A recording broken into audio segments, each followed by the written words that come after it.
Hi guys, welcome to another edition of the Ask Nugget show. Today we've got a special guest and that's Trader Cobb. How you going, mate? Good, mate. How are you? Pretty good. Now today I'm going to ask you a few questions. I'm sure you're going to fire a few back at me about sort of when technicals and fundamentals are overlapping a little bit lately, and we've seen some good movements, a bit of volatility and so on. So the first coin I want to talk about, and maybe I'll get you to fire away, is Rep or Augur. Yeah. Look, backing up on what you just said about, we are seeing some volatility. Recently, interestingly enough, a lot of the projects that you like, I've been finding opportunities on, whether they've been a trading opportunity as far as giving me an exact setup or not. But they've been some nice trends. So if I just share my screen, yep, and I'll show you that chart, Rep BTC. Yes, that's probably the first thing for people to recognize is, it's one thing to be able to even invest in these on a small exchange, and then it's another thing to be able to trade and have good charting, and then margin is probably that final step for the larger cap coins.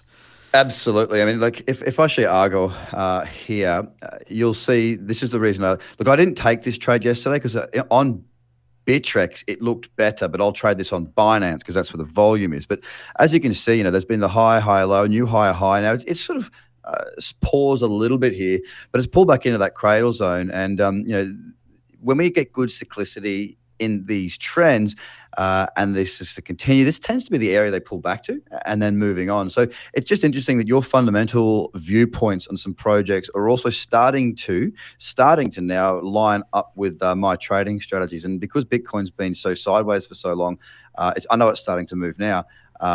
We've seen a lot more opportunities trading alts against Bitcoin lately. Yeah, and Augur, for those that don't know, yesterday had over $1 million flow into it in terms of the midterm US elections with people placing bets. And Betfair, that's the largest, I think, online betting platform in the world, had about $3 million placed for that same bet. So we've actually got a real world product built on Ethereum that is now got 30% of the trading volume of the biggest website in the world. So that was very exciting for me, and people are going to start to use Augur, particularly when they update the front end. So it's just a bit prettier to use. At the moment, it's still a little bit chunky to place these bets. That's interesting. That's very good. Keep it going. So next up, I think you had one for me, Stellar Lumens. It's been pretty interesting lately.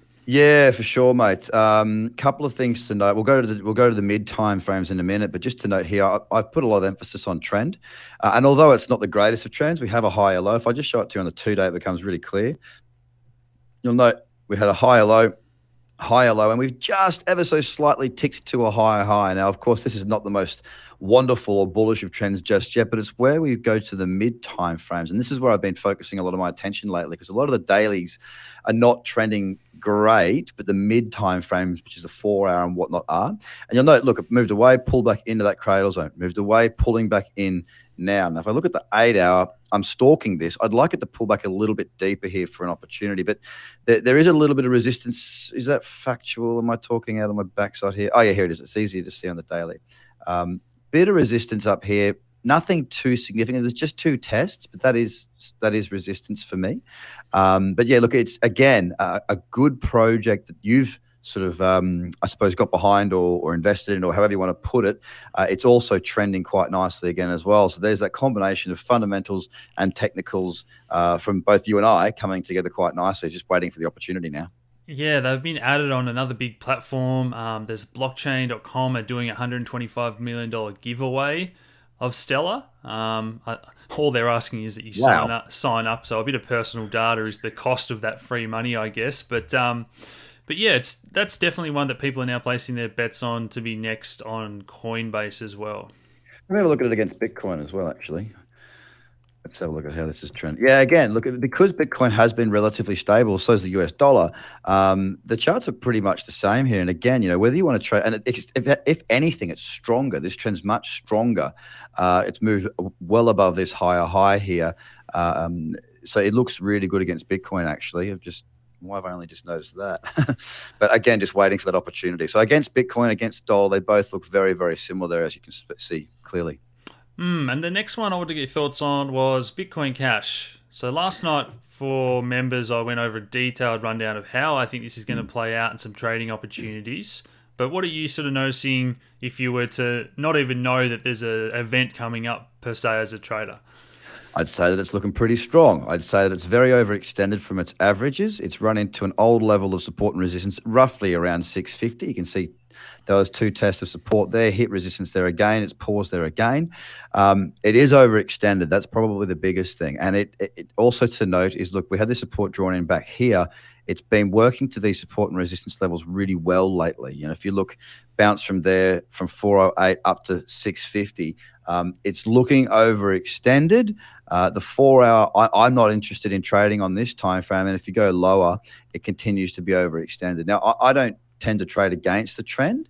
I know that you're happy to do so, but it's not really in my world. But for me, and what I've been saying to, I guess, you know, the people that follow me, is that I'm not really interested in trading this, because at the moment it's in an uptrend, but it's very, very overextended. So I just see the risk to the upside being far greater than the potential reward. I've been wrong before, though. Yeah.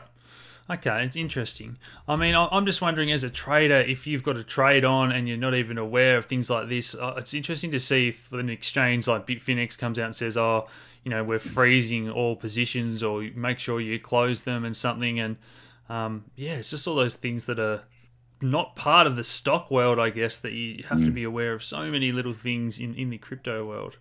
Yeah, you've definitely got to be plugged in, especially across your accounts. Like, you know, I've on my Twitter, the ones that I really do follow is, you know, the accounts that I hold, because I need to know what's going on. If I get an email that comes in from Bitfinex, for example, I open that email. Yeah. Because you just need to be aware of what's going on. You're absolutely right. Good point.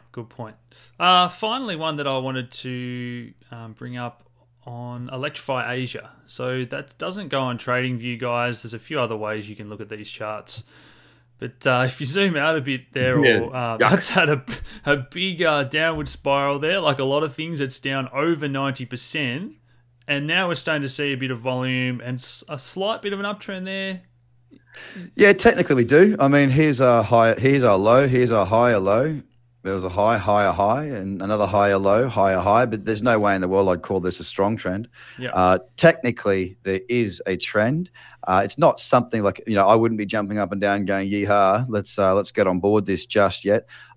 We've basically just got one big spike. It needs to settle down from my point of view, really sort of ease itself into a trend, whether that be on the daily or the mids. I think this is a daily. Let's have a, hang on, how do I make this? I think I can change it here. There we go. Yeah. Let's go to 8 hour and just see how that looks. Yeah. So again, it's just shot up. There's from a technical trading point of view. Yep, you've got the uptrend, but it's too noisy right now for me to have any real desire to trade this. Yeah, I think in the pre-interview you're talking about not always looking at volume on your charts, and you get more of a feel for if there's good trading volume and liquidity for how smooth the patterns are. Yeah. And here we can see wicks all over the place. So this isn't a widely traded coin, and we've just had to go to a smaller exchange to even bring up the chart. Exactly. You can see it through here. I mean, this to me, if people say, why don't you use volume? I do. I just read it on the chart. So part of what I do is, you know, looking for smooth flowing trending charts. This is, see how it's like opening there and closing there, and it's, you know, then it gaps and it's wicks up, wicks down. This is not a smooth flowing trending chart. It was much more smooth flowing through here. That's all smooth flowing, but it's just a little bit wicky, and it's not the greatest of chart. If you compare that against something like, actually, let me just show you to you now. If you compare that to something like even Bitcoin Cash, you know, I can go to the 1 hour and it's still smooth. You know, it's still flowing really nicely.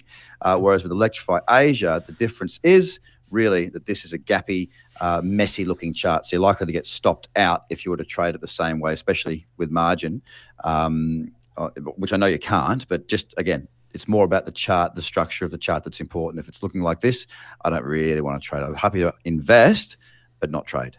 Cool. Well, I'm just going to exit out of full screen there.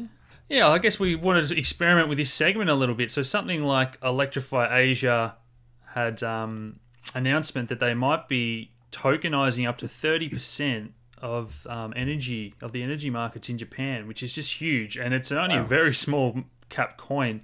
So they're doing good things. They're actually building on a Mesa Go as well. So we're going to start to try and make this a weekly or fortnightly thing, mate, where we try and pick each other's brain a bit. Is there anything happening fundamentally that hasn't been priced in, and how does that look technically on the charts, guys? And as well with the viewers, use that hashtag AskNugget or post on either one of our Facebook groups or whatnot if you've got charts that you think are setting up or fundamentals that you think aren't getting priced in. So anything else on that topic there, Craig? Not really. I mean, I'm pretty keen to see where this goes. There's been, now that we've got a format, we can do a lot more with this, because I've been noticing a lot more of it lately, especially if I look at the projects and go, that's one that Nuggets likes.